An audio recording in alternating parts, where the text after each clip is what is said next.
what I wanted to talk about tonight is I want to reimagine or reinvent or repurpose the discussion of a central, maybe the central topic of Jewish life, practice, and philosophy, and that would be that of faith. Because I feel like in today's vernacular, in today's society, faith has kind of gotten the same treatment as the transistor. And that is, it's either up or down. Right? It's people treat faith as a question you would get when you're registering to vote. When someone registers to vote, right, there's a bunch of optional questions. Like, would you care to describe your race or your nationality or your views or whatever? It's all optional. And today, our society, we talk about faith, you either got it or you don't, right? You're either a believer or you're a non-believer. It's a yes or no question. And in Judaism, we find nuances in faith that have allowed me to compile a list of 9 different kinds of faith. And multiple levels in each one of those different kinds of faith. And if I say, and so the goal of the discussion here is to dispel misconceptions about what faith really is. Because when we actually look at some of the sources that we find in Jewish writings about faith, we find a lot more than a simple up or down vote, yay or nay.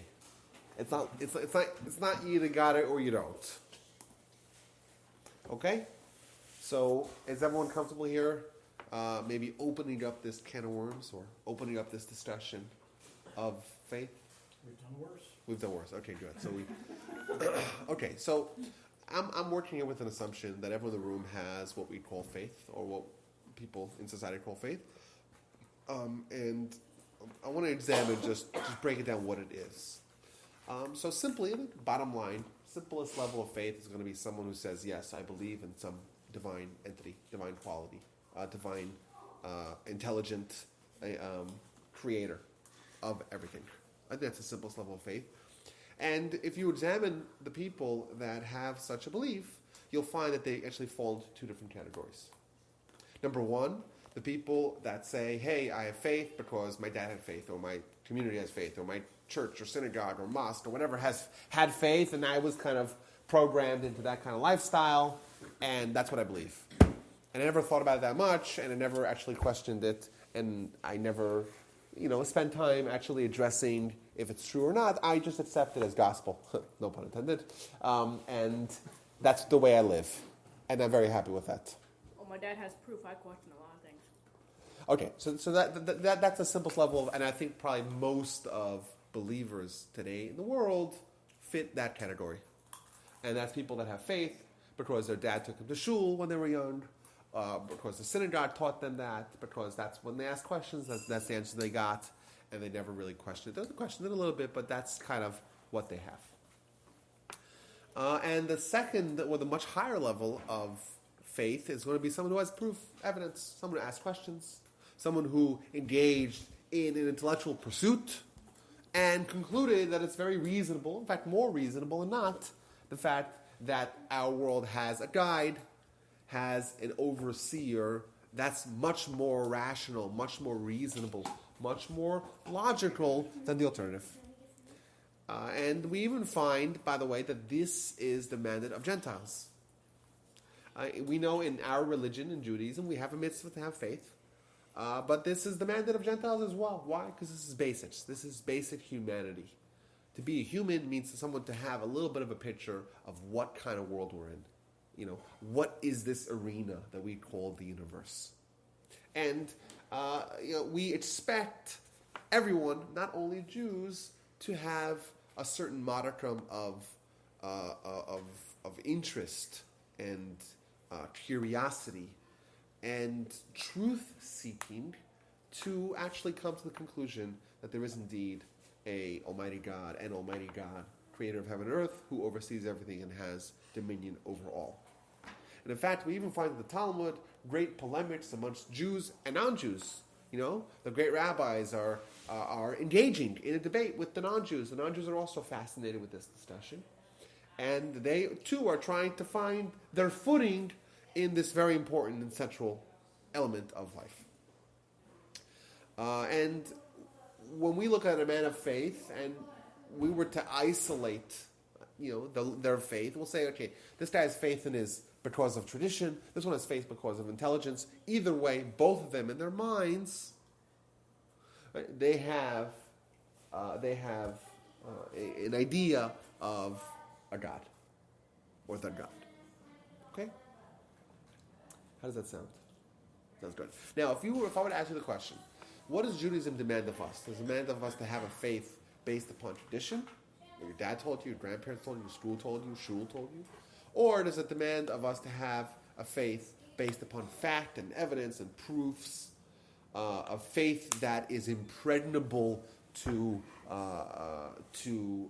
debate and to polemics, a faith that we can actually go and engage with people on an intellectual level? Which one do you think the Torah demands of us? Yeah, both. Huh? All three. Yes. As rational ones that we can understand and irrational ones that we wouldn't understand. Okay, but you're saying that means obviously there's a And then much also higher traditional. level of faith if you're able to prove it and you're able to have a logical discussion about it. You're able to engage in the issues, don't you It think? says in the Torah there's different levels. Okay. Ones that you can rationalize and ones that are irrationalized. Okay, but you don't need to have more than one proof, right? Once you have one proof, that's enough. So, is that right? Once you have one. Once you have a proof. We don't have. Oh, who said? Oh, this is going to be a fruitful discussion. We don't have proof. So this is just all a hunch? No, it's faith. It's fate? Faith. It's faith? Faith without proof. Yeah, but I wouldn't That's what agree with that faith at all. is. That's the Christian approach. Christians, because that's just the way it is. That's not the Jewish approach. Jewish approach is not to have faith and not ask questions. It's accepted as the way you were told. That's not the way we roll. That's the way the Christians roll. I'm not saying there's anything wrong with that. I'm just saying that the Jewish approach has always been one of questioning. Right? Abraham was someone who went against the grain. He was the one who. Questioning isn't proof. Well, okay, but questioning is the path to proof. So It's where's about the evidence. proof? So, okay, it's a good question. But maybe what you're trying to say is that there's no empirical proof. There's no, you can't measure it in a lab. Proof is. Well, we have evidence. If someone had a prophecy, they would have evidence. They won't be able to replicate it in a lab, but that's still evidence. That's still proof. So it's not empirical, right? It's not based on physical qualities, but we still have proofs. There's no evidence. Oh. Oh, Mount Sinai with the millions of people. Is There's that what no- you're talking about? Well, What are you that's talking a about? good example. I don't agree with that. I have mountains of evidence. There's plenty of evidence. The existence of God. Okay. Let's hear one. Okay, so what Ben brought up. No, don't bring Well, mine no, up. Bring that's something else up. that's a very No, good no, one. no. Don't me, but this is you go. No, you bring something up. You can't have 1.2 million people be self-deluded all at the same time with the same vision. That's some pretty strange Kool-Aid. Somebody wrote it down, right? Okay. Okay, so the person who wrote it down could have written anything. No, but what the person write down? What does it say in the actual book? It says that the book is delivered to the very people that experienced that at Mount Sinai, right? Not only, it's not like you guys heard this. This is from Deuteronomy chapter 4. It's not like you guys just heard this and were told. You saw it with your own eyes, right? So the very people that got the book are the ones that experienced it. So it's very hard to imagine that 1.2, the numbers means the 1.2 assumes that there's the same amount of females as there are males. But that's a very decent proof. The fact that there's a. We have But Go ahead. But you have faith. Your faith tells you to believe that story. Yeah, but It's we a- have, No. we have historical evidence from other nations at the same time that they knew about the Torah, and it wasn't in question. If that had been put out there as some propaganda, that would have been No, I'm not evidence than questioning the anything else. Torah. Historically, it's. I'm not questioning the Torah. I'm saying it's The historical. Torah certainly exists. So nobody doubted that God came down on a mountain and talked to his people. It was never disputed. Because they had faith. Because No, we saw but it there's happen. witnesses. You don't need faith for something that you see. They couldn't see God. Well, what is prophecy? Information from beyond space and time. It's a spiritual encounter with the Almighty. That's what they had, and they survived. What kind of evidence are you looking Okay, for? let's go beyond Mount Sinai. Okay, so like this. This would be a very boring conversation if I didn't ask this question. No, it's go ahead. Totally unrelated. Okay, I guess I'm taking the Christian view of all this. Okay, so there's all this, you just have faith in Christianity. That's true that Jesus is the Savior and all like that. Mm-hmm. To me, being in sort of an outsider looking in, huh? It seems to me like that the Jewish people, or you say they question everything. I guess if I was going to question something, why there are so many rules in Judaism, and why doesn't anybody question that you have to do this 7 times? And I mean, if the Christians are supposed to believe in faith, why do they just, without any type of questioning, why do they do that? Well, there's a few assumptions baked into your question. Let me just repeat your question. Tell me if I know I'm sort of rambling. Okay, but your question is like this. Okay, if Judaism is such a questioning religion, Why are there so many why followers? to Judaism? But when I say followers, I mean people that say you have to do this time, and you have to say this prayer at this time. Why are there so many followers, or why are there so many rules? Well, why Why are there this- so many people that are willing to follow the rules? Well, who says there's so many people? I'm saying comparatively, we have so little. Compared to 14 million Jews compared But to if you say billions that- upon billions of Christians and Muslims. But if the Christians aren't going to question, well, why do all the Jews just accept? But that? who said? I mean, I'm disagreeing with your premise that Jews don't question. I can open up the books of the Talmud, and every single one of those laws that you're referring to are questioned. I'm questioning right now. And you go to any Jewish bookstore, any Jewish house, come to my house and see all the books that I have, and open up any one of those books, and the very first thing you'll find is that everything's questioned. So Nothing's there's- accepted. Somebody's debated why you have to go this way 7 times. Oh yeah, I would give you the reasons why we have to. Why I don't know what you're referring to, but while like during any prayer ritual. there's going to be some sort of gyration. Is that the question? And that's just an example. I'll tell you the reason why right now. Why? Want to hear the reason right now? Why? So the reason is. So I'll give you multiple reasons. How's that? Okay. Reason number one is because there's a verse that tells us, scripture that tells us, Kol atzmosai tomar Hashem itamocha. All my limbs will say, Hashem, who's like you. So we're praying, we're engaging in a dialogue with the Almighty. And the relationship is not really, we're not on the same level. We're submissive, like we're lower than the Almighty, of course. It's about humility. We're asking the Almighty because we recognize that He is the one who has the power to give us, and we're receiving. Is that right? And we want to have a totally immersive experience, not just our soul, so to speak, but our body as well. So the verse tells us, all my limbs shall say the Almighty, who is like you. And therefore, we want to make sure that we're moving as well. It's not just our body or it's not just our mind or our soul or our lips. It's everything. Thus came the tradition to actually sway while we pray. And there's another reason. And the reason would be because our relationship with the Almighty is somewhat dichotomous, right? Because on one hand, the Almighty is our Father. Avinu, but on the other hand, Malkeinu is our God. And we're told that there's a mitzvah to love God and a mitzvah to fear God. Well, how do you love and fear at the same time? What's the problem, right? Well, the truth is that both of them are true.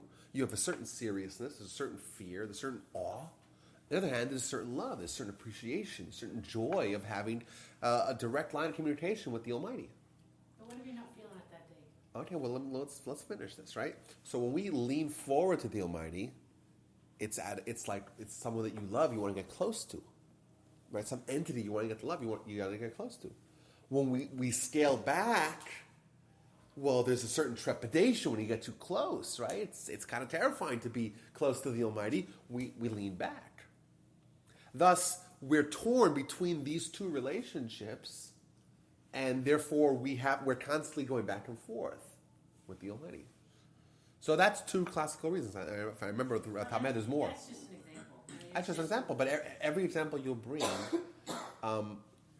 of Jewish ritual, Jewish practice, it's because of an intellectual understanding of a certain issue that reflects in that practice. Not every issue. Not every. Oh ritual. yeah, of course. The red heifer. Well, the red heifer means the idea behind the red heifer is we don't know everything. It means reason. Well, it means the reason. Well, no, that's the easiest one to answer because we're demonstrating our lack of understanding. We recognize it's it's playing devil's advocate. yeah, but that's true. It means there's also reasons. It's like, give you guys an example. Okay, so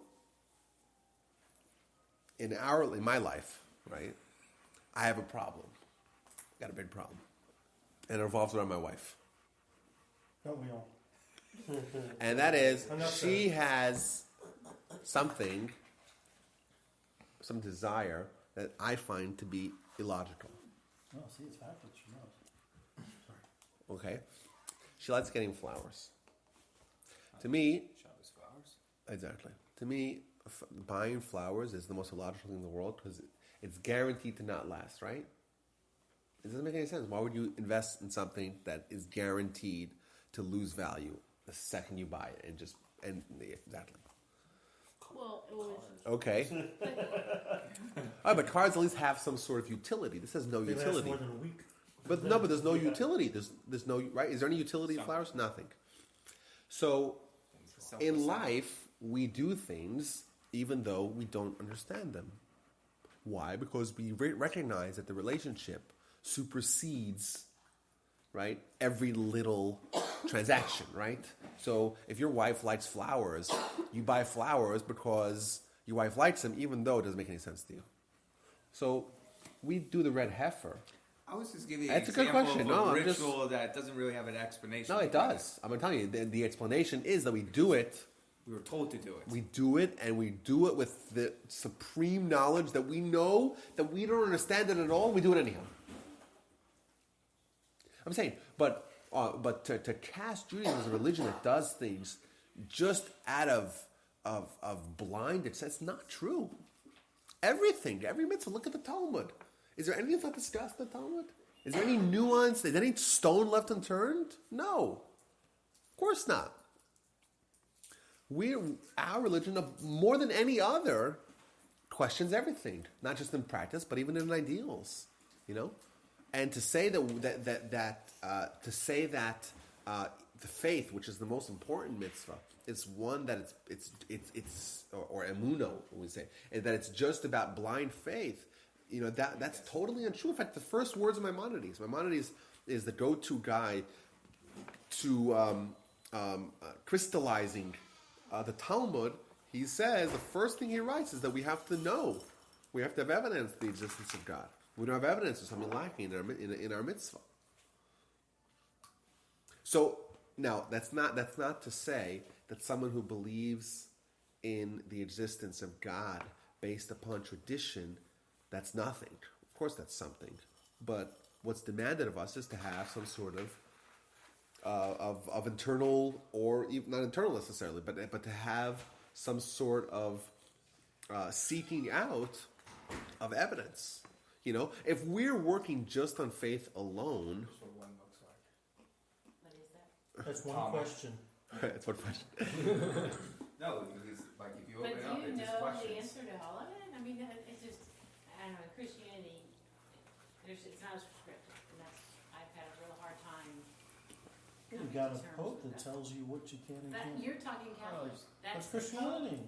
It's Okay, the different. Christianity that I lived, and I was raised in, There's different Christianities. No, I understand. yeah, no, he knows that. No, but you're right. You're right, because there's something wrong if we accept everything, and if we just never ask questions, then who's to know that the life we're living we're not frauds? Because then the only result that we'll have is the one that we're indoctrinated into. So we think that the Muslims that are blowing themselves up and killing innocent, these people are wrong. We're sure about that, right? Now they're sure that they're right. Well, who's actually right? So if we're just working on tradition, then there's no answer, because your tradition, well, who say your tradition is better than their tradition? However, if we're working on evidence and facts and information that's logical, that's moral, then we can ask the question. Then it's fair. Then we can examine. Well, then we could have a discussion of, okay, that's what you say, but you're actually killing innocent people. You're actually killing innocent people. Just today, like in Israel, there was 3 Jews were stabbed and killed. That's horrible. And that's objectively horrible. And regardless of what our parents taught us, right, we as humans must come to the conclusion that stabbing innocent people and killing them is absolutely disdainful and horrible and abhorrent in every way. Also, the ISIS bombing in Paris. Oh yeah, of course. And if we were just working with our tradition, if that's the only if that's the only information that we were seeking out, then we can have we have no qualms against what they're doing. We can't blame them, because we would be the same thing in their shoes if we would just follow what our tradition says, and that's what their tradition says, and then we have no complaints against them. It's not fair for us to have complaints. We can only lodge a complaint against someone who's following their tradition, right? If our life perspective, if our outlook is not based upon tradition alone. Doesn't that make sense? Now, it happens to be really wonderful as Jews, we kind of hit the lottery that our tradition happens to be right. So it's kind of wonderful. It's just a wonderful coincidence. But still, we're demanded more. Maimonides says, it's nice to have tradition, it's wonderful, but how are we different than anyone else? What distinguishes us from the Buddhist, from the Hindu, from the Muslim, from the Christian, from the radical Muslim? What distinguishes us? If we are just following tradition, well, then they're doing the same. And it's not easy to question what you believe. It's not easy because it's self-reflective, and no one wants to examine what they believe. No one wants to question. It's not fun to question, because what we believe dominates who we are. That's who we are, and to question that is essentially to question ourselves and to question our identities, and it's not easy. But it should be demanded of everyone. And like we see in the Torah, it's clear that most certainly it's demanded of Jews, but it's even demanded of Gentiles. We find in the Talmud like these great polemics that the Jews had with the non-Jews. Why would the Torah tell us that the non-Jews were also seeking questions, answers to important questions? I think it's because they too have the responsibility to have a certain degree of faith based upon intellect.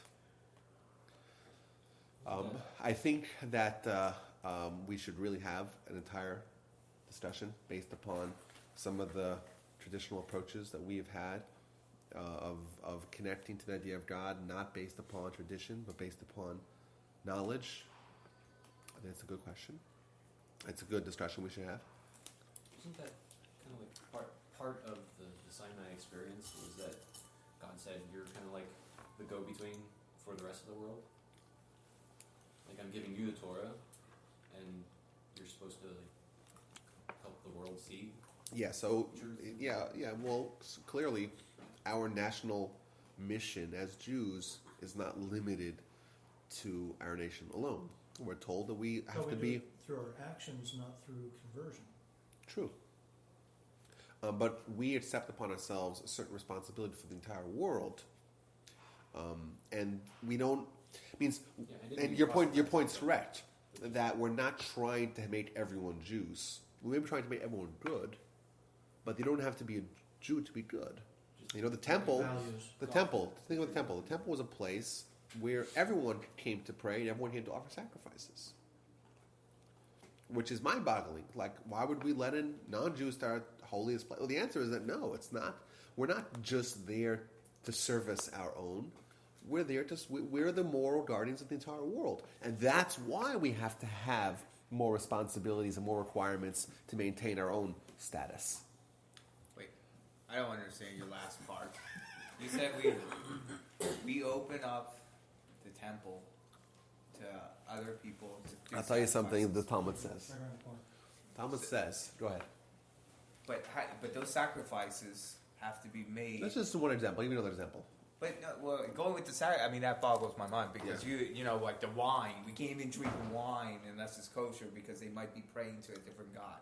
So how would they let them do sacrifices that might be going to a Well, different god? even if you and I went to do a sacrifice in the temple, we wouldn't be allowed to do the sacrifices because we're not Kohanes. Oh, so what did you? So I don't understand what you just said. I two mean, seconds you can ago. still bring a sacrifice. You don't have to actually do the work with the sacrifice. Okay, so fine. They bring the sacrifice to the Kohen, who does the sacrifice. Yeah, it does it for them. Kohen's a representative. He's a representative of us, a representative of the Gentiles. I'll give you another example to this point. Well, Let me give you another example, okay? We find in the Talmud twice. It's in Ezra 59 and Avodah Zarah, I think 3a. That a Gentile who studies Torah is like a high priest, the Kohen Gadol. Gentile studying Torah? Isn't it our Torah? What's a Gentile doing studying Torah? What is a Gentile doing studying Torah? You have an answer? It's our Torah. It's the Jewish people's Torah. Why is a Gentile studying Torah? I mean, they have requirements. So they have certain mitzvahs. That's right. 7 bylaws. You know, that's right. But what it means is that the Jewish model is that we are responsible for the whole world, and we're responsible to make the whole world good, but the whole world does not need to become Jewish to become good. So what it means that we'll be a light to the nations, it means that we will do more than necessary to become good. We'll become great, so to speak. We'll be a kingdom of priests and a holy nation, as we're described in the book of Exodus. And we will hopefully drag the world at large towards being good. You know, if you are going to be someone who is going to be a model that's going to bring people towards whatever ideal that you're trying, you know, whatever ideal we're talking about, you have to be so far exemplary in that particular area to bring people towards that Sure. goal. You know, like the Zumba teacher, right? Can't be like a schlubby old guy, right? What do you mean? Huh? I know, I'm Right? You don't want you know the person who does fitness, like they should be very, very, very, very, very fit. We're doing goodness, we're doing morality in the world. We have to be very, very exceedingly moral. And that's why the Torah is more than just the guide to be an okay person. The guy to be an okay person, you have to do 7 mitzvahs, 7 Noahide mitzvahs. To be a good person. To be a Jew, you have to do 613. Right? It's a lot more. It's 90 times more. Right? Clearly, the Torah is demanding us to be great, to be exemplary, to be outstanding. Right? But the whole world will follow, hopefully, and be. So we're the Zumba teachers for spirituality in the world. Go ahead. So, a little while ago, we were reading in the Gemara, Talmud, whatever, and It's the same word, just different languages. and, Talmud is in Hebrew, Gemara is in Aramaic. Because the Talmud/Gemara was written in Babylon, it was written in Aramaic, and thus the word Gemara stuck. Go ahead. So, it was a tractate about like the temple's structure or how they built it or whatever. Mm-hmm. And wasn't there an outside like ring or something for like people that weren't Jews? Yeah, well, there's different parts that, the Kohen Gadol on Yom Kippur went into the most innermost part, and then the Kohanes went into the and that's part, and then the Israelites, and there's a place for the women, and a place for, it's all compartmentalized. And, yeah, so. What else you got? Who else you got? Well, because you were talking about that non-Jews would come to the temple. Oh, yeah, clearly, yeah. Bring sacrifices, participate, study Torah, especially his mitzvahs. So, Brad, we have to have a discussion. You want to go in the other room? Huh? Take it out back. We're going to have a discussion delineating the classic Jewish approaches, or at least categories of approaches, as to how we know what we know. How do we know, what's our approach to faith on an intellectual level? What are the various evidences we have? So we mentioned one earlier. I think we could ask questions like, well, if there's 8.7 million species out there, and 99% of all species that have ever existed are extinct, so we're talking about 800 million species that have been around. Is it possible that all of them happened by chance without an intelligent creator? Well, okay. Well, what does it take to make a species? What does it take? You have to get cells, and how do you make a cell, and how does all that happen with that, right? And the amino acids, the proteins, and the organs, and all that has to work. I'm not questioning the existence. Well, but that exercise is an intellectual exercise trying to determine the likelihood of one of two options. Some sort of intelligent design, right? That's able to do all that, no problem. Or random. It just happened. Well, what are the odds of it just happening? But see, that's a different question than faith. Well, no, because what's the result? I'm sorry. That's a different question than asking for evidence that supports Judaism. That wasn't a question of God. So that's another question. There's two different questions. It's true. We're talking about faith, right? Evidence for God. There's another question: evidence for Torah, for Judaism. The assumption that so there is a God. What then, right? Well, there might be some overlap. Like if we could prove Mount Sinai is true, well, then we'll have both. So there is some overlap. But I spoke about this numerous times. I have a whole lecture series on proofs for the Torah that the Torah is divine. I just did a third round in Temple Beth Torah. I just finished round number 3 of proofs of Torah evidence. Just incredible stuff. That if you were to listen to them, highly advisable. You will emerge with a unshakable evidence that the Torah is divine. Could not possibly be written by humans. Clearly, I have more. I have I think 5 in the series. Just examine what the Torah says and trying to ask the question, well, what are the odds that it was written by a man or collection of men, or what's the odds that it is divine, right? What's the content of the Torah? Let's examine and ask some questions. If a human wrote it, would a human know this? How would a human know this? Or if a human wrote this, would they make such a restriction? Or if a human knew this, how could they predict events that happen 1,000 years in the future? Good questions, right? Once again, that's approaching the subject. It's not evidence. Why is it not evidence? It's not. It's not empirical. You said it yourself. Odds. What are the odds? True. Okay.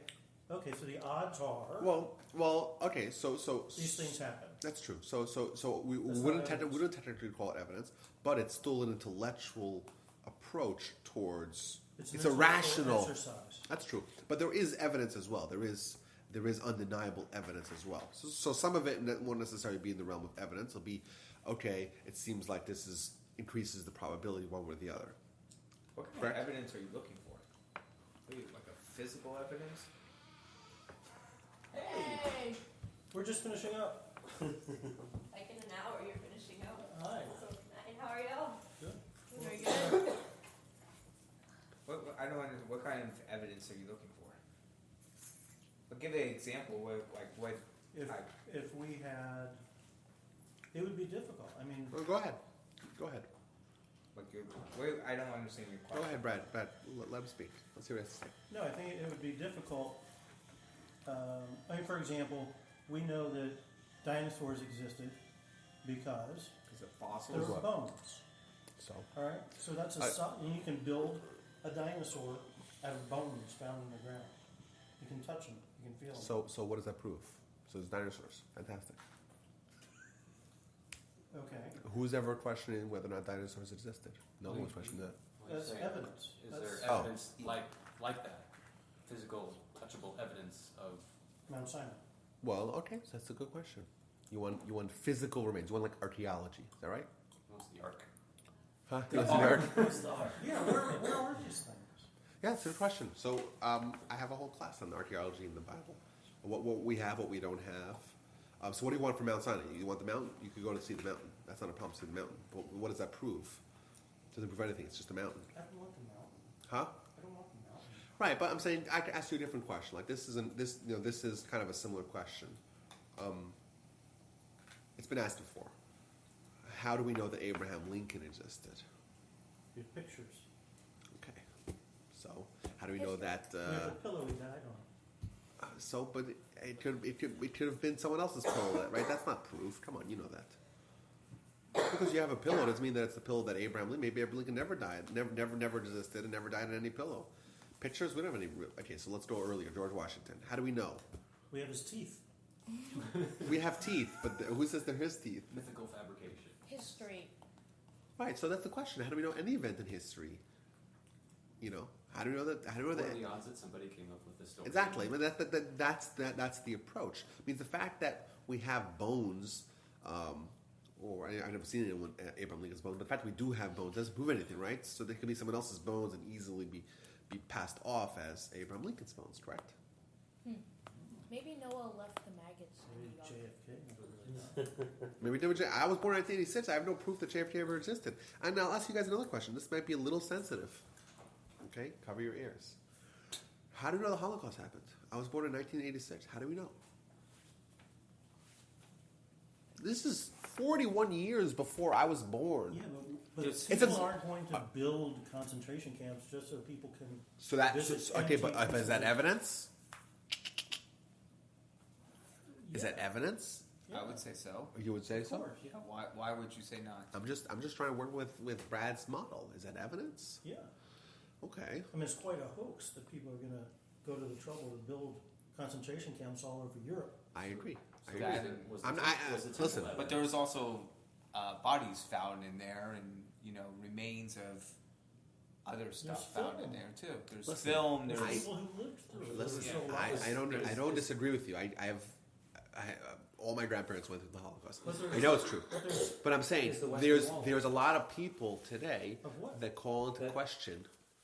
The historical fact that a temple existed, and then you. Well, they so found well, thousands if of there was a temple, coins. There had to. There was a They reason found for this bathhouses, like religious bathhouses. But I'm saying it's a rhetorical It question. could have been a bathhouse. It's a rhetorical question because I don't deny that the Holocaust happened, but there are people in the world that do. I'm sure you're aware of that, and it's very frustrating. Don't you think? Right? It's very frustrating. It's very upsetting that this, the genocide that like the world has never seen before. The greatest genocide in history of humanity happened, 80 years ago, and it's very frustrating when people call that into question because there is actually an abundance of evidence. But I think that there's more evidence to Mount Sinai than the Holocaust. There's more evidence. More than evidence. outside. There's more people that saw it in unison, and we have their testimony. Where's their testimony? Well, their testimony is everywhere. Any synagogue you go to, you see their testimony. Where? Well, you see it in the fact that the Jews, throughout the generations, not just one Jew, but millions of Jews over hundreds or dozens of generations, that have tenaciously observed the Torah when they would not have if they knew it was false, right? So we have essentially 3,300 years of uninterrupted Jewish observance, even in the face of great persecution, even if it meant incredible economic, social marginalizations, even if it meant expulsion, exile, inquisition, pogrom, they observe the Torah tenaciously. Well, why would they do that? Because they know it's true. Well, how do they know it's true? Because they witnessed it. Okay. If they didn't witness it, they wouldn't observe the Torah. They wouldn't stop working on Shabbat. They wouldn't blow the shofar and shake the lulav and eat the matzah and have a mezuzah and do everything to uphold the Torah against such tremendous opposition. Such an uphill battle. What about Christianity? From what I understand, and I could be wrong, I believe the Gospels weren't even written for hundreds of So years. that's not historical. That's right. There's many differences between.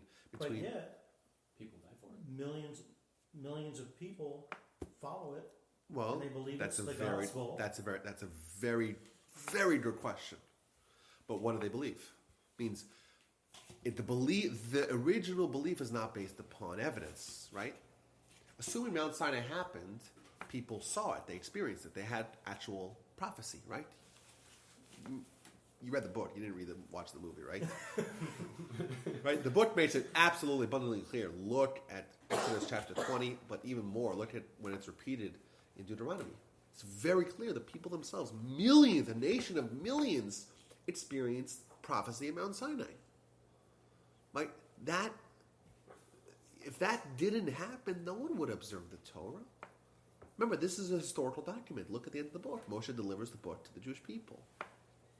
If it happened in any other way, other than the way it's described that it happened, we wouldn't have all that thousands of years of testimonies. You know why? Because I wouldn't. If I knew it was a hoax, I wouldn't perpetuate that. I wouldn't observe it. I wouldn't teach it to my kids. So we have, till today, we have the testimony of tens of millions of people at Mount Sinai happened. Because remember, we miss one link in the chain, we miss one generation, then we have nothing. Right? Judaism ends. When you were 5 years old, did you know you were Jewish? Yeah.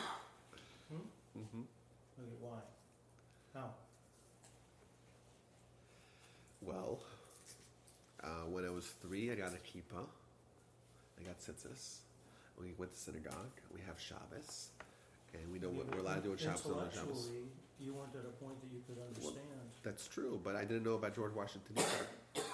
So there's a germination and a development of faith as well, right? But as adults, we cannot be satisfied with the faith of our youth, of our childhood. We can't be satisfied with the knowledge of Torah that we got in religious school or in Sunday school as little kids.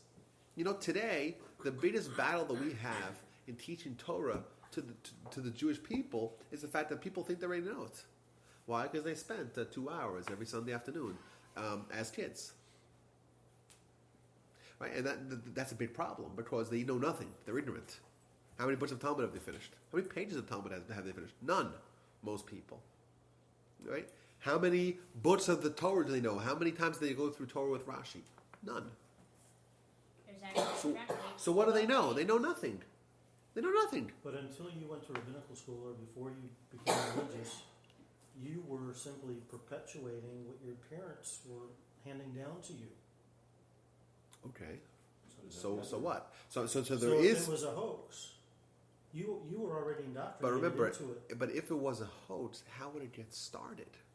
It means you have to have collaboration. You have to have collaboration. Remember, if the Holocaust was a hoax, what has to happen? You have to have millions of people collaborating. Correct? Mm-hmm. Well, why would they want to do it? That's one question, right? If the Sinai experience was a hoax, you have to have millions of people collaborating. You have to. There's no other way to do it. There's no other way to do it. And why would people want to do that? Why would they want to perpetuate a falsehood? I'm not saying it's a falsehood. I'm saying Right, but because- we have. But this is the logical questions we have to ask, because so and the much Torah of demands of us Judaism- asking. So much of Judaism is about stories that represent values. So, do you take the Torah literally? Most people will say no, but it's telling a story. It's teaching a value. So, did they believe it happened? Maybe they did, maybe they didn't. But it perpetuated the values that they wanted to pass on. Okay, so this is a good question that you're bringing up, because there's a subtlety here that I think can very easily go awry, and I'll explain what I mean here. If someone asks me, do you think the Torah is literal? It's a trick question, because certainly there are parts of it that don't seem literal at all. When you look at the Talmud, is the Talmud literal or not? Well, it talks about how there's 1,200-mile tall waves in the ocean. Is that literal? Oh, I wouldn't think so. It talks about what happens at the sun at night. Is that literal? I don't think so. It tells about people that were conversing with birds. Is that literal? I don't know. I would assume that it's not literal. Yet, it gives us the exact length of a lunar moon down to the millisecond. Clearly, that is literal. So, it's a trick question because there are some parts of the Torah that I would say are not literal, and some parts I would say that very much are literal. There's literal and there's literary. You can be rhetorical, you can be metaphorical. That's right. Now, if we're to say that the Torah is giving us an exhaustive description of Genesis in 31 verses, bit of a stretch. It's a stretch to say we have the whole picture. 800 million species in 31 verses, not enough. It's not enough. Clearly, no one's going to make the argument that all of cosmology and all of biology and all of ecology, everything is described in 31 verses. No one's going to make that argument. And there are a lot of basic questions to those people that want to make that argument to say, hey, okay, the world's created in 6 days. How do you have a day without a sun? What defines a day? I don't know the answer to the question. It's a good question. Sun would be the day 4. What happens day 2 to 3? How did day 2 become 3? I don't know is the correct answer because the Torah is clearly not giving us exhaustive descriptions. Go ahead. So, you know how, like, scientists are saying, like, the year is, like, billions of years old? Well, could 13.8. Could Go that ahead. be true if... Yeah, so good question. So the Jewish dates, right? We have this year is 5776 in the Jewish calendar. The calendar starts with Adam. What happened before Adam is a great mystery to us. It's 6 days, but 6 days that are clearly not the same kind of days that we have. And I'll tell you why. Adam arrives on day 6, correct? Okay. What else happened on day 6? Eve.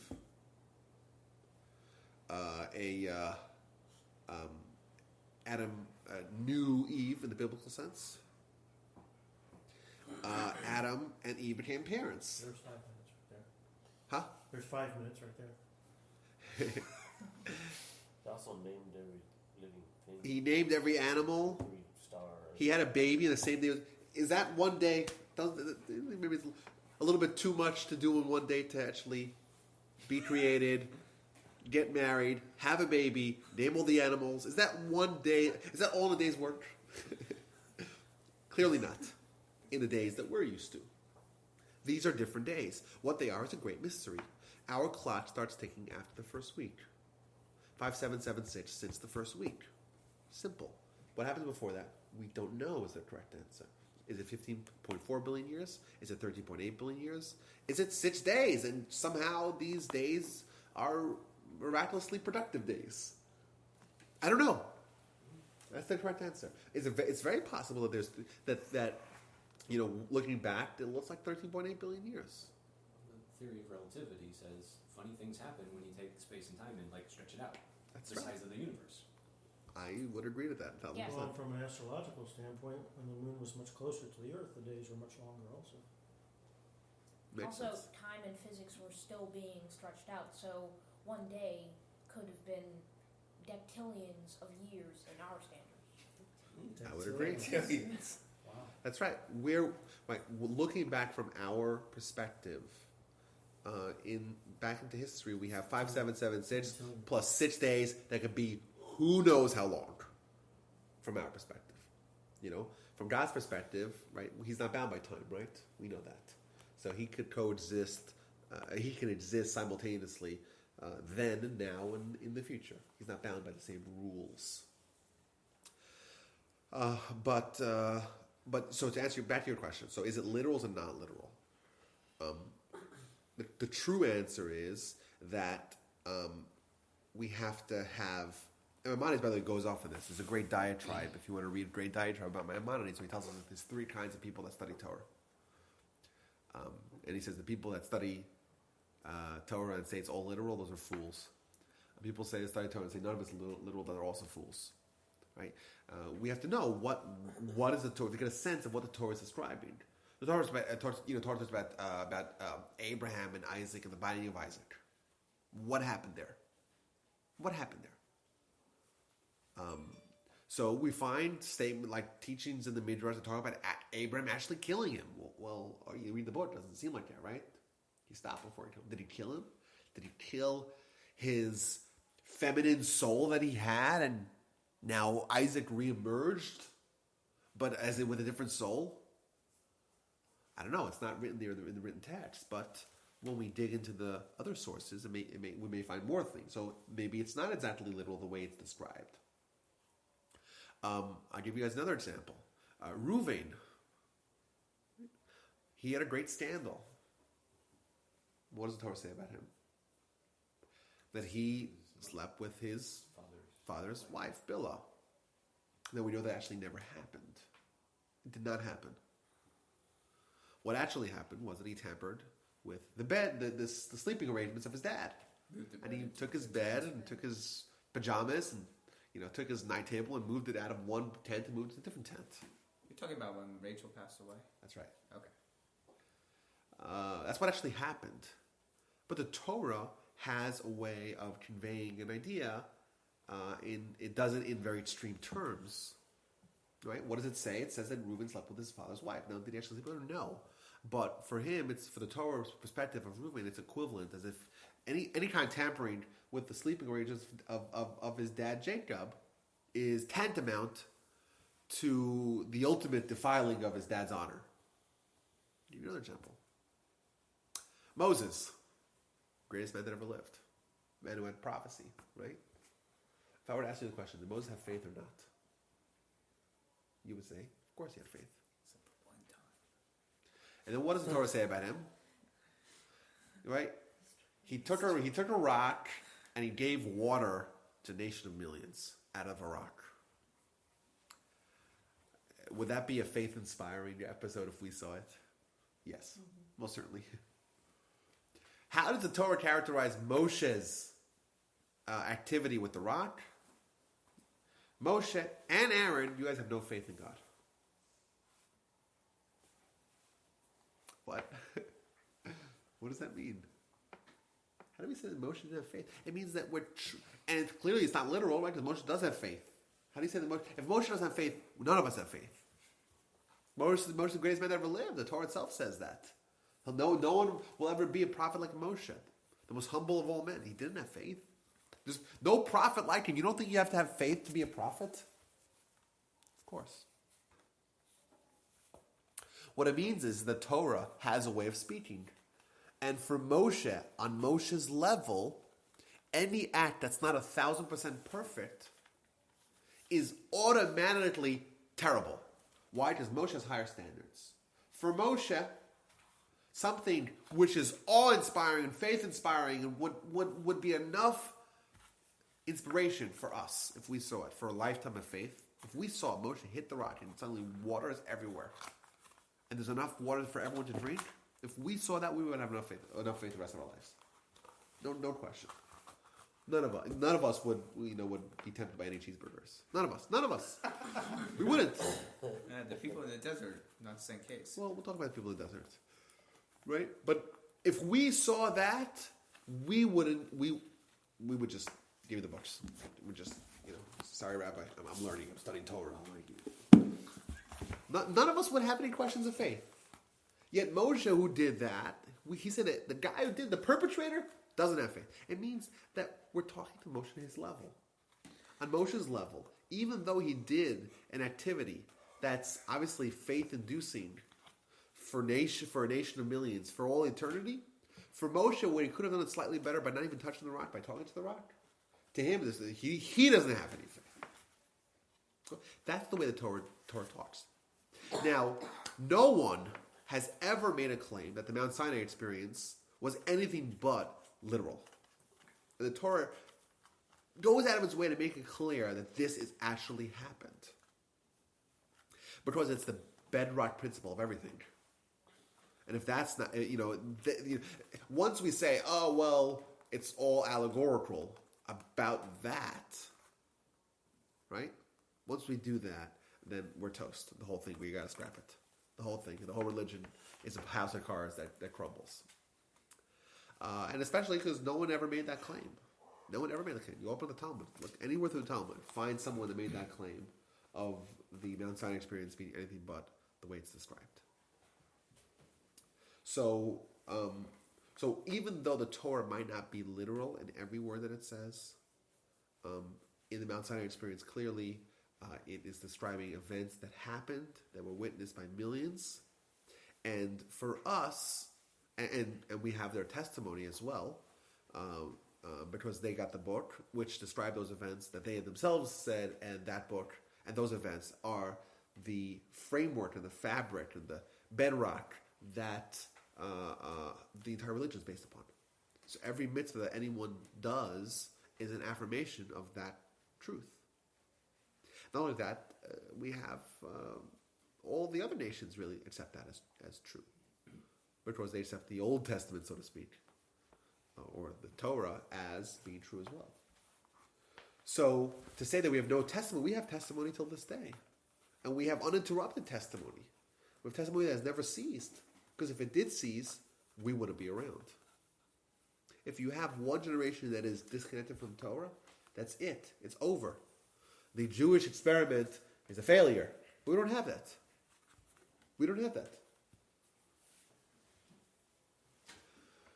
So, but yeah, that's one example of an exercise that we should do, or we could do, which would result in us coming to the conclusion that not only does God exist, but also the Torah is true. So it kind of covers both. That's why it's the key. And by the way, I would advise everyone to look at the chapters that we discussed that describe the Mount Sinai experience. Because in the movie, it's Moses has his experience and the Jewish people are not part of it.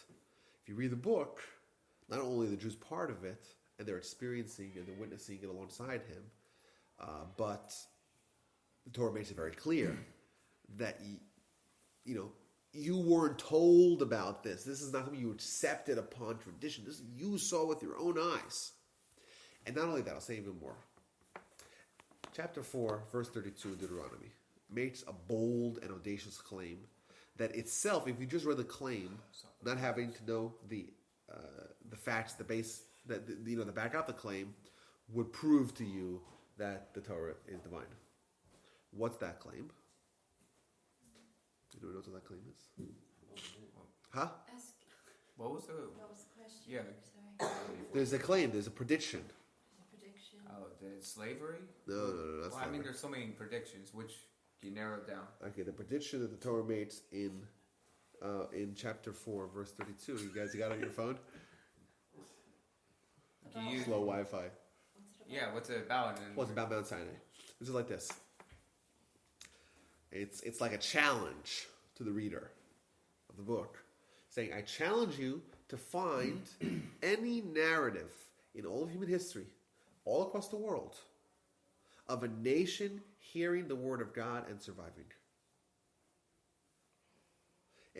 What essentially it's saying is that the only claim of national prophecy that will ever happen is the Jewish people. They're the only claim of national prophecy. Now, why would that be so? Can't another nation make that claim? Well, the answer is no. Because to make that claim, you have to have a collaboration of millions of people. And it's impossible to get millions of people to collaborate on something. Because otherwise, what do we know?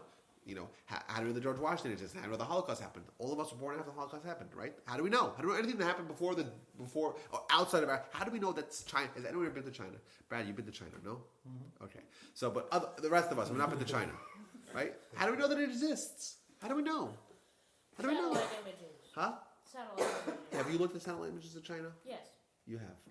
Okay. Have you looked at satellite images of Australia? Conspiracy. Yeah, the moon. How do you know we landed on the moon? Well, I don't know. Well, that's the good question, right? You have to have 5 people to collaborate. That's not so hard, Other right? nations have heard God before. Oh, really? Oh yeah, When's that? when God was offering the Torah to each nation. Ah, okay.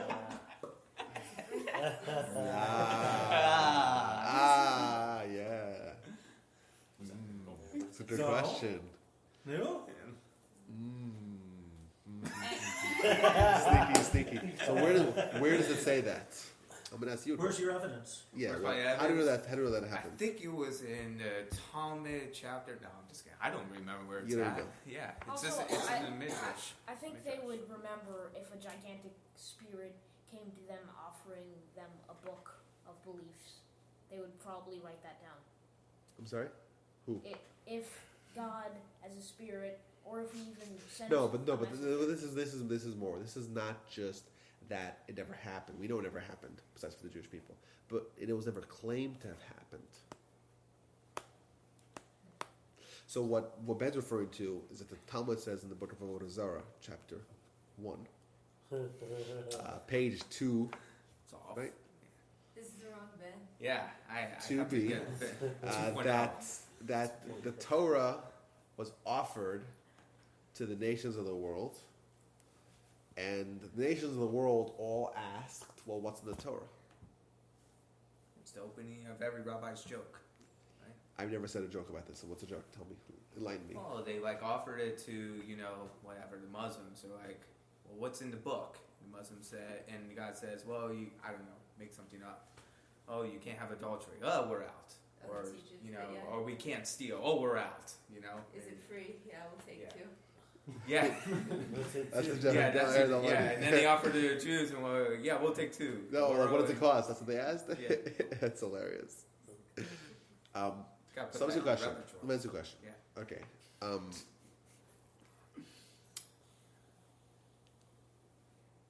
Let's say one of the nations said, well, okay, we'll take it. What would have happened? I don't know. You tell me. They wouldn't abide by it, possibly. Well, Neither do we the whole time. Well, the fact that the Jews are going to get the Torah, that's already essentially established with Abraham, right? 500 years earlier. It was an impossibility for it to have happened in any other way. It was promised to Abraham already. That's right, because your children will be the nation of the Jewish people, which connected to that is the Could Torah. have been Ishmael. Well, no, because I know. Abraham's told that Isaac will be Isaac your is the descendants. blessing, right? Right? Isaac is the one who's going to have the legacy of, and not only Isaac, not Isaac in its entirety, but of Isaac, Bi Yitzchak, of Isaac, which means Jacob, not all of Isaac, some of Isaac. So, what that Talmud is saying is not that that the Almighty actually came and there was an experience of prophecy for all the entire nation, and they had an up and down vote. That's not what happened. What it's saying is either what would have happened had this, but I would say maybe there was a representative for every nation, or maybe every nation, the difference between the Jews and the non-Jews would be that the non-Jews are saying, "Hey, what's in it for us?" To look it up. It's in the book of Avodah Zarah, but clearly it's not national prophecy for everyone. That's clear. It's clearly not national prophecy. But let me ask you a question. My question is like this: if you and I were the architects of a book of a famous hoax, the Protocols of the Elders designed, for example, Protocols of the Elders designed. Elves. No one has ever heard of that book. Yeah. You have heard of it, right? Yeah. The Book of Elves? Protocols of the Elders of Zion. That book. Elves. Protocols of the Elders of Zion. Okay. No one's ever heard of the book. Yeah. You've heard of it. What's the book about? It's a nasty book. It basically says how we're trying to collaborate to take over the world. Yeah, so this is a famous. In a This worse is way. this is a famous forgery, a famous forgery that is believed by millions of people. Essentially, it's the minutes of a meeting that the elders of Zion, like all these old crusty Jews, get together like this. There's a society of Jews that are planning world domination. But it's all in negative connotation, which is interesting. There's another story that goes with it. Because China found it, but it was written neutral, like their verbs are neutral. Because with language, there's different kinds of verbs. Chinese. Yeah. Doesn't exist. Where's your evidence? So like when they read it, they thought it was a great book, and they offered it to who was before before he had a stroke. Sharon? Sharon, yeah. And they offered it to Sharon as a gift because they thought it was Wonderful. yeah. Either way, this book was essentially it's the book of intellectual anti-Semitism. The anti-Semitism that says, oh, the Jews control everything, they're all money hungry, they control the banking system, they control the politics, they control everything. And essentially the book is, like I said, it's minutes of a bunch of... How old is it? It was I think originally first published in 1903, I think. Oh, so It was translated into dozens of languages. And Henry Ford, the famous anti-Semite, he paid for I think hundreds of thousands of copies to be sent everywhere. And Hitler was obsessed with the book. And either way, if we were to, and it's clearly a forgery, everyone knows that. If we were to write a book with the intention of having it accepted as being true, but we were actually making the forgery, what would our number one goal be? User friendly. No, not necessarily, because it doesn't have to be user-friendly to be a hoax. Believable. What was the question? Believability, right? And we would try to avoid being easily exposed as a hoax. Gold And if... tablets. Huh? Gold tablets, translated by angels. Oh, exactly. Yeah, that's what you would do. You would say, hey, I found gold tablets written in Reformed Egyptian, right? That's not very usable, because no one has ever heard of Reformed Egyptian before that. Oh, and I translated to Book of Mormons, but no one's ever seen these golden tablets. No one's ever heard of Reformed Egyptian. All we have is the book. That's exactly what I would do. That's exactly what Joseph Smith did, the founder of Mormonism. If you and I, if this was the council of the authors of the hoax of the Torah, our goal would be, let's write it in a way that is not going to expose our fabrication. And we found some clever way to fabricate the national prophecy at Mount Sinai. Why would we go out on a limb and say that no nation will ever claim national prophecy? We obviously know that it could be done because we did it.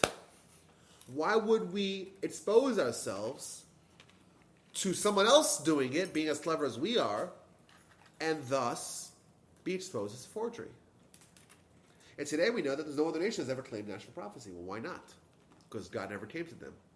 Well, maybe they made it up. Why would no nation make it up? Because you can't make it up, because you need to have widespread collaboration, which is not possible. Oh, what does that prove about us? It means that it actually happened. Undeniable. Made me a believer. No, I'm saying, okay, so this is what I wanted to talk about, because I was going to talk about number 1 and 2 of the levels of faith, just as an afterthought. And then say, well, what is Jewish faith? Like, what's actually demanded of us?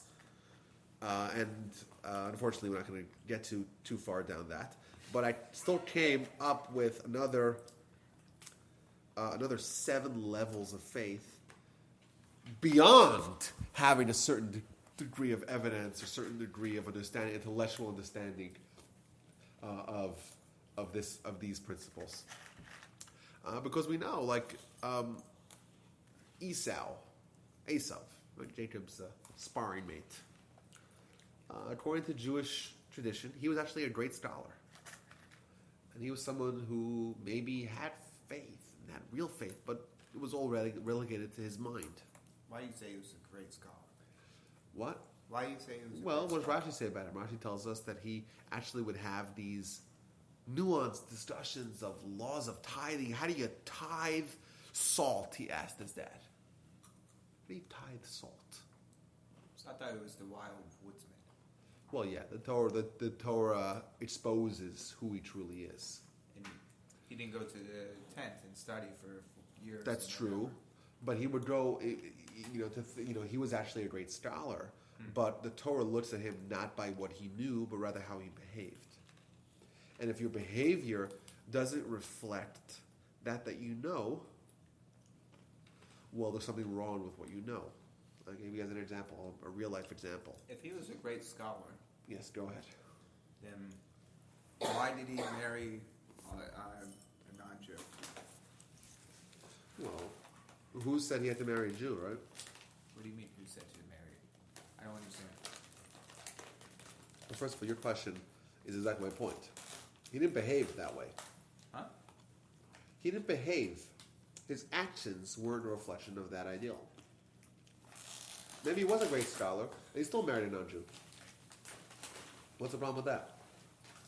How can you be a great scholar and I don't He's understand. not a great believer, but he's a great scholar. He's not a great behavior. He doesn't act in a way that's befitting of someone that knew what he knew. And that's why the Torah highlights the way he behaved. So you're saying he knew? Well, I'm saying the fact that you're you saying don't- he knew. You're making the claim, and I'll prove to you that you're wrong. No, I'm just asking. I'm Okay. just asking. You're saying that he With knew evidence. what he This was is the doing. Pythagorean With- theorem of Judaism. With empirical, this is empirical data.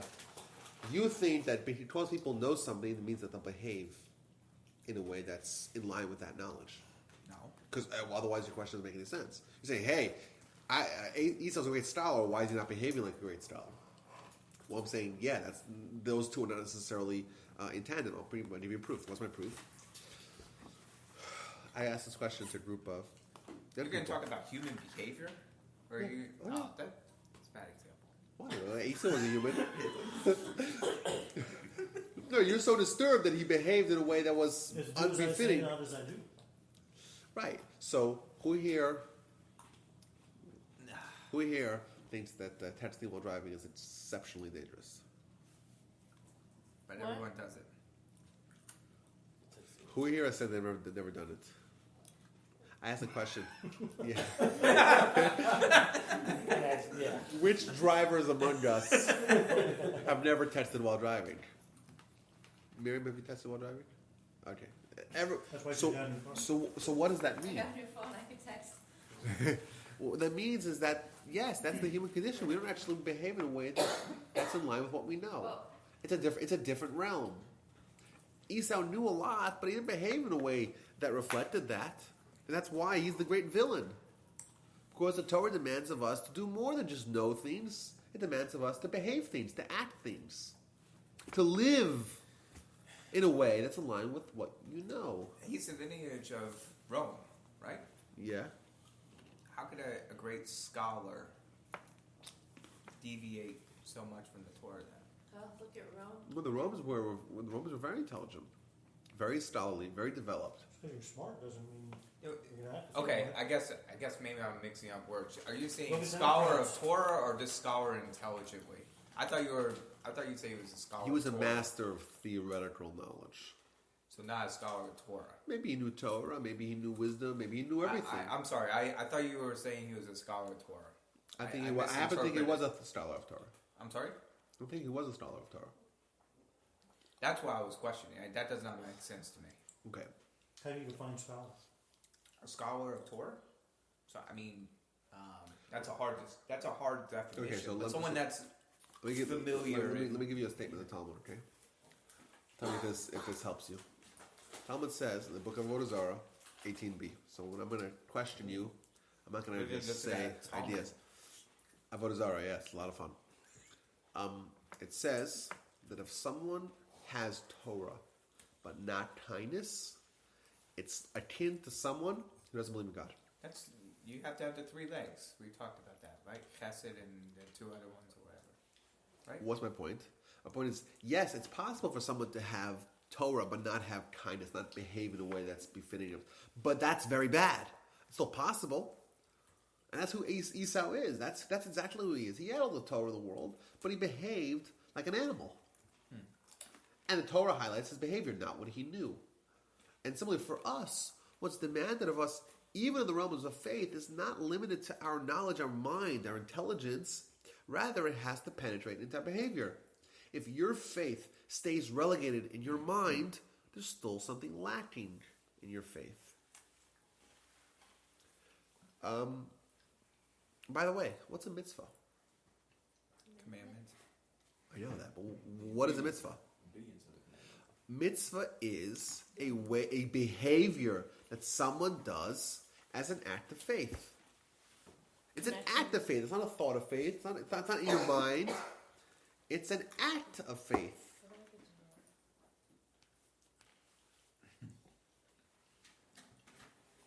Right? A mitzvah is something that someone would not have done had God not instructed them to do it. Right? Maybe, maybe not. Why not? 613 mitzvahs, right? Yeah, go ahead. Just because God wrote them down doesn't mean some of it doesn't come natural to do. Which is the reason why when we do mitzvahs, we have to make sure that we're doing it because the Almighty instructed us to do it. But let's look at the flip side. Let's say someone withholds from doing something the Torah says don't do. I'm not going to eat pork because the Torah says no.